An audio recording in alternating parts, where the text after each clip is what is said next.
Alice Paul is certainly the most overlooked civil rights leader of the 20th century.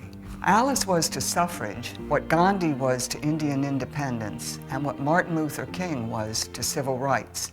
I'm Mary Walton, and I'm the author of the book A Woman's Crusade, Alice Paul and the Battle for the Ballot.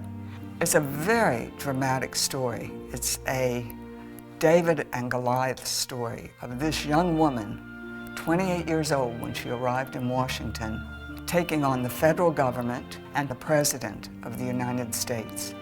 We're here now in Alice Paul's childhood home, which is in Mount Laurel, New Jersey, and is now the headquarters of the Alice Paul Institute. She was born into a strict Quaker family. What they stood for was a belief in the righteousness of social equality. She studied at a Quaker institute in England, and while she was there, she became allied to the women's suffrage movement, and she participated in many demonstrations. So she was arrested in England 7 times and went to jail. When she came back to the United States in January of 1910, she was something of a celebrity, and she was much in demand in suffrage circles to speak about her experiences. In 1912, women could vote in just 9 states, all out west. Alice saw that the quickest route that would give the vote to women the country over was an amendment to the United States Constitution. So she went to Washington to lobby for this amendment. Alice Paul led the first picket line ever at the White House. No one had ever even thought of picketing the White House before, but for 4 years, Alice had tried every traditional technique. She and her followers had lobbied. They'd been in election campaigns where they were trying to drive out the majority party and bring in more pro-suffrage legislators, and nothing was working.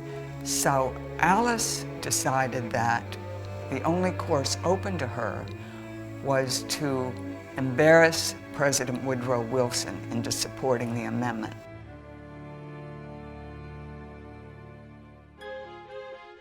Initially, the women were regarded as curiosities, and they were criticized because this was viewed as distinctly unladylike behavior. All that began to change in the summer of 1917.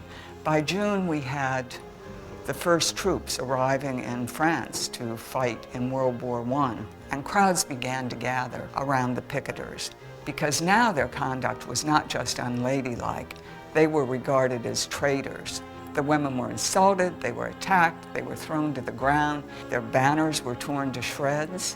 Eventually, authorities realized they needed to put an end to this. It was becoming very ugly. But rather than arrest the people who were attacking the women, they arrested the women themselves.